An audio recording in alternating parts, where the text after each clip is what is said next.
Գյորջյան Կասկադ 60 ամիս փուլային վճարում բազմաթիվ առավելություններ։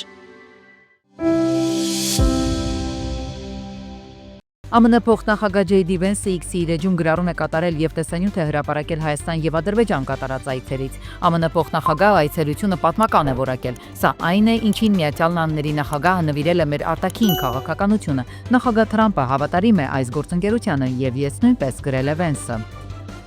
Իրանի եւ Հայաստանի միջև ռազմավարական գործակցության վերաբերյալ համապարփակ փաստաթուղթը կստորագրվի վարչապետ Փաշինյանի այս տարի Թեհրան կատարվելիք այցի ընթացքում։ Այս մասին Իրանի ազգային տոնին նվիրված տոնակատարության ժամանակ հայտնել է Հայաստանում Իրանի Իսլամական Հանրապետության արտակարգ եւ լիազոր դեսպանը։ Նա նաեւ նշել է, որ Իրանը այն առաջին երկրներից էր, որ ճանաչեց Հայաստանի անկախությունը։ Նա նշել է, որ Իրանի եւ Հայաստանի ժողովուրդների միջև բարեկամությունն ու կապը հազարամյակների պատմություն ունի։ ՀԱՊԿ-ի Միացյալ շտաբի պետ Անդրեյ Սերդյուկովը հայտարարել է, որ արևմտյան երկրները փորձում են ամրապնդել իրենց ազդեցությունը Հարավային Կովկասում, ինչը էականորեն բարձրացնում է տարածաշրջանի լարվածությունը։ Նա ընդգծել է նաև Կենտրոնական Ասիայում բնակչության արմատական գաղափարախոսության եւ թմրանյութերի ապօրինի շրջանառության սպառնալիքները, ինչպես նաև հակամարտությունների աճի ռիսկը ՀԱՊԿ պատասխանատվության գոտում։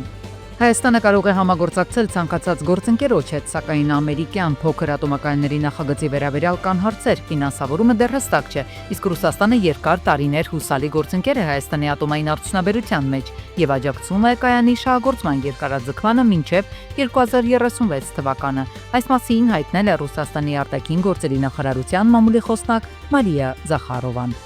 Հայաստանի եւ Ադրբեջանի միջև ապրանքների ցանկերի վերաբերյալ բանակցություններում կողմերը իրենց մասնավոր հատվածներին են ուղարկել տեղեկություններ։ Ավելին, Հայաստանի մասնավոր հատվածը դեռ ուսումնասիրում եւ քննարկում է հնարավորությունները։ Այս մասին կառավարության նիստից հետո հայտնել է Գեորգ Պապոյանը։ Կառավարությունը Հայաստանում ատելության խոսքի դեմ նոր գործիք է ներդնելու։ Խոսքը օրենսդրական կարգավորման մասին է, որը դեռ շրջանառության մեջ չի դրվել։ Արդարադատության նախարար Սրբի Գալյանը լրագրողներին հայտնել է, որ նախաձեռնությունը չի վերաբերում հայհոյանքի համար տուգանքների սահմանմանը։ Նրա խոսքով նախագծի առանցքային գաղափարը ատելության խոսքի համար ոչ նյութական վնասի հատուցման մեխանիզմի ներդրումն է, այսինքն քաղաքացիները կարողանալու են քաղաքացիական դատարանում պահանջել դրամական փոխհատուցում, ինչպես դա արվում է վիրավորանքի եւ զրպարտության դեպքերում։ Գալյանը նշել է, որ ատելության խոսքը վարչական իրավախախտում ճանաչելու հարցը դեռ քննարկման փուլում է։ Ատելության խոսքի թիրախը դա զուտ է տանհատը չի, դա հատկանիշն է մարդկանց։ Չգիտեմ, կրոնական հայացքների, ազգային պատկերության եւ այլնի։ Ատելության խոսքի զոհ լինելով կարող են լինել անորոշ քանակի մարդիկ։ Այսինքն ստացվում անորոշ քանակի մարդիկ կարող են ամեն մեկը գույքային հայց ներկայացնել կամ ոչ շփոթական վնասի հատուցում ուզեն, դա մի քիչ աբսուրդ է թվում, էլի, որովհետեւ ոնց ենք մենք որոշելու, ոնց է մարդ ասել, հա ես վիրավորվեցի դրանից։ Ես ինձ վազգացի, կարող այդպես մի 10,000 հոգի են։ Օրներքի կենթանի կատարումը պարտադիր է լինելու բոլոր պետական միջոցառումների ժամանակ։ Ուսումնական հաստատություններում այն կիրականացվի շաբաթվա սկզբին ուսանողների կենթանի ձայնակցությամբ, իսկ ոչ պետական միջոցառումների դեպքում կիրառելի են միայն պաշտոնական ձայնագրությունները։ Այս մասին հայտարարել է Հայաստանի վարչապետ Նիկոլ Փաշինյանը։ Բոլոր միջոցառումներում, որտեղ պետքա հնչի օրներքը պետքա հնչի կենթանի կատարում։ Սա նշանակում է մեր մի շարք գերատեսչություններ ունեն նվագախմբեր, երգչախմբեր, նրանք ովքեր չունեն նվագախմբեր եւ երգչախմբեր, թող հրավիրեն նվագախմբեր եւ երգչախմբեր, որպեսզի նրանք այդ կատարեն, որովհետեւ հիմա կներեք այդ մանրամասների մեջ մտնելուց, եթե այնպես միջոցառումը, որ օրներքը պետքա հնչի, նշանակում է այդ միջոցառումը որոշակի բյուջե նաեւ ունի։ Կարելի է այդ բյուջեից ուրիշ ատրիբուտների ավելի քիչ տրամադրել եւ հրավիրել երգչախմբերի, նվագախմբերի։ Սամվել Կարապետյանը ուժեղ Հայաստան կուսակցության վարչապետի թեկնածուն, մեր ձևով ժողովրդական շարժման հիմքի վրա ձևավորված նորաստեղծ քաղաքական ուժի հիմնադիր համագումարում Սամվել Կարապետյանը նախ ընտրվել է կուսակցության նախագահ, իսկ հրավիրված համագումարում Նարեկ Կարապետյանը հայտարարել է, որ Սամվել Կարապետյանը կլինի իրենց թիմի վարչապետի թեկնածուն։ Իսկ իրավական խոչընդոտներ չկան, այս հարցին տեսաուղերձներով պատասխանել են Հայաստանի հայտնի սահմանադրագետները։ Կձևավորվի խորհրդարանական մեծամասնություն, սահմանադրության 148-րդ հոդվածը ազգային ժողովը կփոփոխի։ Սահմանադրության 148-րդ հոդվածը կարգավորում է կառավարության անդամի ներկայացվող պահանջները։ Սահմանադրության 148-րդ հոդվածը անփոփոխելի հոդված չէ, ավելին չի պահանջվում դրա փոփոխության համար հանրաքվե,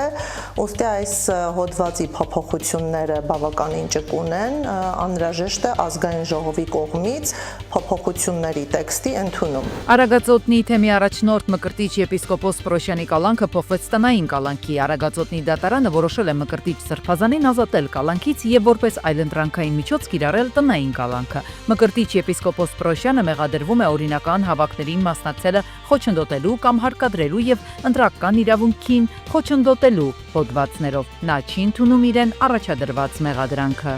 Արմավիրի մարզի առաջին ատյանի դատարանը դատավոր Էդգար Հովհաննիսյանի նախագահությամբ մերժել է Հայաստանի Ածառաքերական եկեղեցու փաստաբանների միջնորդությունը նախկին հոգևորական Արման Սարոյանի նկատմամբ կիրառված հայցի ապահովման միջոցը վերացնելու վերաբերյալ։ Որոշման մեջ նշվում է, որ միջոցներ չձեռնարկելը կարող էր էական ոչ նյութական վնաս հասցնել հայցվորին, հաշվի առնելով նրա հոգևոր ծառայությունն ու պաշտոնի նշանակությունը։ Որոշումը ուժի մեջ է մտնում հրապարակման պահից եւ ենթակա չէ բողոքարկման։ Վագիվ Խաչատրյանը, ով ադրբեջանական գերությունից մեկ ամիս առաջ է վերադարձել, տեղափոխվել է Նոր Քմարաշ բժշկական կենտրոն եւ պատրաստվում է նոր վիրահատության սրտի ճնշման եւ արիթմիայի պատճառով։ Նախորդ վիրահատությունը կատարվել էր հունվարի 22-ին։ Վաղաշաբաթից ձերբակալված 6 անձի նկատմամբ որպես խափանման միջոց կիրառվել է տնային կալանքը, գրավը եւ բացակայելու արգելքը։ Այս մասին հայտնել են քննչական կոմիտեից։ Հիշեցնենք, որ հաղթանակ խմբակցության ղեկավար Սևակ Խաչատրյանը հայտնել էր, որ բռնաճնշումներ են սկսվել Վաղաշաբաթի ընդդիմադիր հայացքներ ունեցող տարբեր անձանց նկատմամբ։ Ավելի ուշ հաղորդագրություն էր տարածել քննչական կոմիտեն, որտեղ նշված էր, որ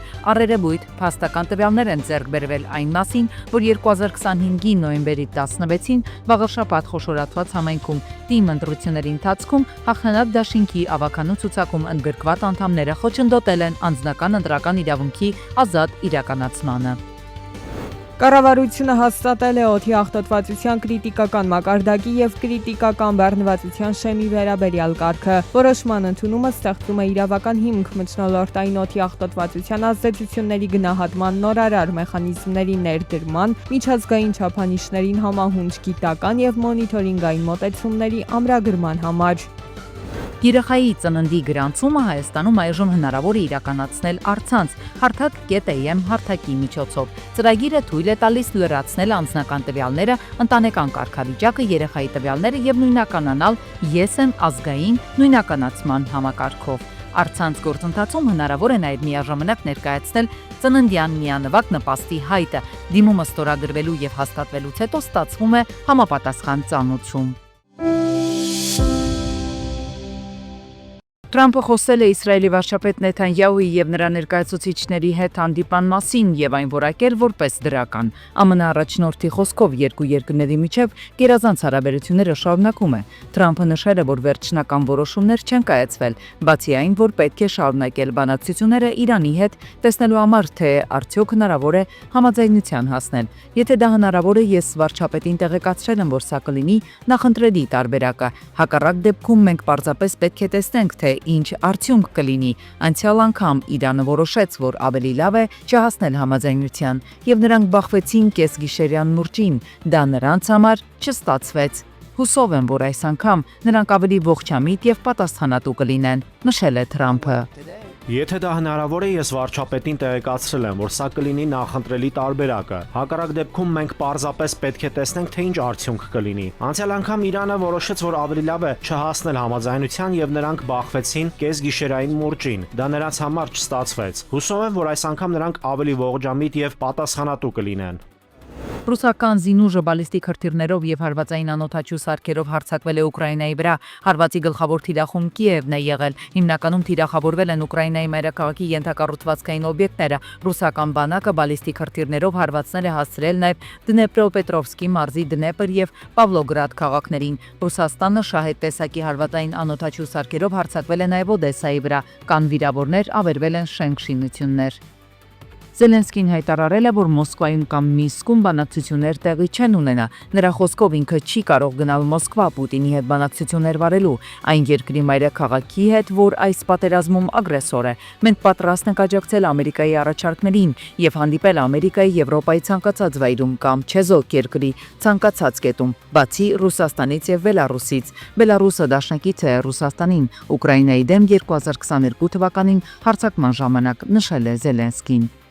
Մենք պատրաստ ենք աջակցել Ամերիկայի առաջարկներին եւ հանդիպել Ամերիկայի, Եվրոպայի ցանկացած վայրում կամ չեզոք երկրի ցանկացած կետում, բացի Ռուսաստանից եւ Բելարուսից։ Բելարուսը Ուկրաինայի դեմ 2022 թվականին սկսված հարձակման Ռուսաստանի դաշնակիցն է։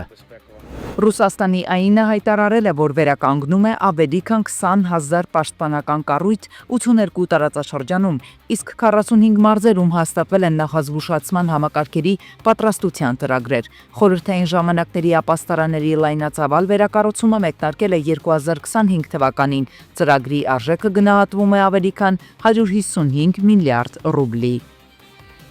Առաջիկա 2 տարում Ուկրաինային 90 միլիարդ եվրո վարկի տրամադրումը Եվրախորհրդարանը հաստատել է։ 30 միլիարդ եվրոն Կիևը ստանալու է որպես մակրոֆինանսական օգնություն կամ պետբյուջեի աջակցություն։ 60 միլիարդը երկրի պաշտպանական կարողությունները հզորացնելու, ռազմական տեխնիկա գնելու համար։ Զենք գնելիս Ուկրաինան նախապատվությունը պետք է տա տեղական արտադրողներին, Եվրամիության, Եվրոպական տնտեսական գոտու եւ Եվրոպական ազատ առևտրի ասոցիացիայի մատակարարներին։ Եվրամիությունը ավելի վաղ հայտարարել է, որ Ուկրաինան վարկը պետք է վերադարձնի միայն այն դեպքում, երբ Ռուսաստանը փոխհատուցում վճարի պատերազմի հետևանքով Ուկրաինային պատճառած վնասի համար։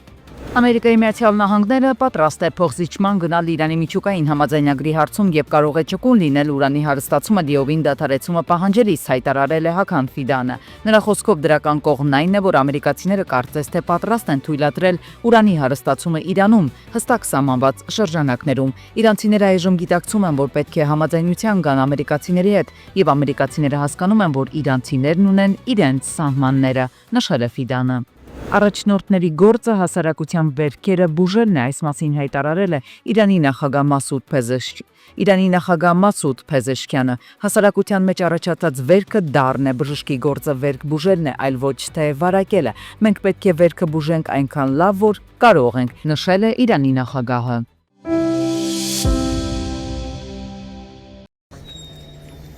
Փետրվարի 11-ին ողբերգական վթար է տեղի ունեցել Արմավիրի մարզում, Ալաշկերտ Արմավիր ճանապարհին բախվել են Nissan Altima եւ Ford-ը։ 1 հոգի տեղում մահացել է, 2 հոգի տարբեր աստիճանի վնասվածքներով տեղափոխվել են Արմավիր բժշկական կենտրոն։ Վիրավորներին առաջին օգնության են հասել քաղաքացիները, օպերատիվորեն ժամանած փրկարար ծառայության Արմավիրի Հրշեջ փրկարարական ջոկատի փրկարարները, ոստիկանության բարեկային ծառայության Արմավիրի մարզի գումարտակի 2-րդ վաշտի առաջին դասակի բարեկները։ Տեղում էին մարզի քրեական ոստիկանության պետն ու բարեկային ծառայության գումարտակի հրամանատարը։ Ավելի ուշ հիվանդանոցից տեղեկություն է ստացվել, որ վիրավորներից մեկը գիտակցության չգալով մահացել է։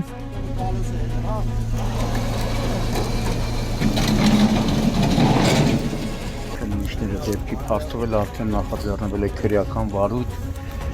Քննիչի հանձնարարականով ավտոմեքենաները տեղափոխվելու են ոստիկանության Արմավիրի բաժնի պահպանվող հատուկ տարածք։ Փետրվարի 11-ին Աբովյանի վարչական տարածքում բախվել են Lexus-ը եւ Opel-ը։ Վերջինը դուրս է եկել երթևեկելի գոտուց, հայտնվել սահքի մեջ ու բախվել բաժանարար գոտում գտնվող ծառերին։ Տուժածներ չկան, ժամանել են ոստիկանության բարեկային ծառայության Կոտայքի մարզի գումարտակի առաջին վաշտի 2-րդ դասակի բարեկները։ Վարորդները եղել են սթափ։ Բարեբախտաբար տուժածներ չկան։ Իսկ Չարենցավանի վարչական տարածքում բախվել են Opel-ը եւ Ladan։ Տեղում էին ոստիկանության բարեկային ծառայության Կոտայքի մարզի գումարտակի առաջին վաշտի 2-րդ դասակի բարեկները։ Վարորդների խոսքով մերկասարհույց է եղել, աղնու ավազն էլ բացակայել է։ Վթարի հետևանքով բարեբախտաբար տուժածներ չկան։ Opel-ի մասնակցությամբ մեկ այլ վթար էլ տեղի ունեցել Վանաձորի Նարեկացի փողոցում։ Բախվել են 33-ամյա Armani Opel Astra-ն եւ 23-ամյա Մերուժանի Ford Transit-ը։ Վարորդներից Armani տեղափոխվել է Վանաձոր բժշկական կենտրոն, տեղում էին ոստիկանության բարեկային ծառայության Լոռու մարզի գումարտակի առաջին վաշտի առաջին դասակի բարեկները։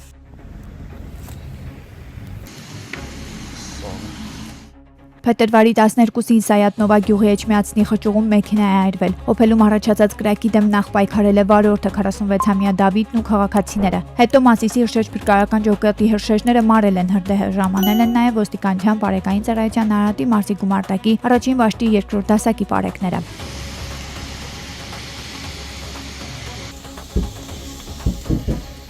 Խոշոր հրդեհ է տեղի ունեցել Կոտայքի մարզում։ Աբովյան ջրվեժ ճանապարհին Արտաշատի խճուղում գործող վուլկանիզացման կետում հրդեհ է բռնկվել։ Մինչ հրշեջների ժամանումը կրակի դեմ, որը տեսանելի էր մի քանի 100 մետրից, պայքարել են վուլկանիզացիայի աշխատակիցները, հետո ժամանած հրշեջները։ Տեղում էին ոստիկանության բարեկային ծառայության Կոտայքի մարզի գումարտակի 2-րդ վաշտի 2-րդ դասակի բարեկները։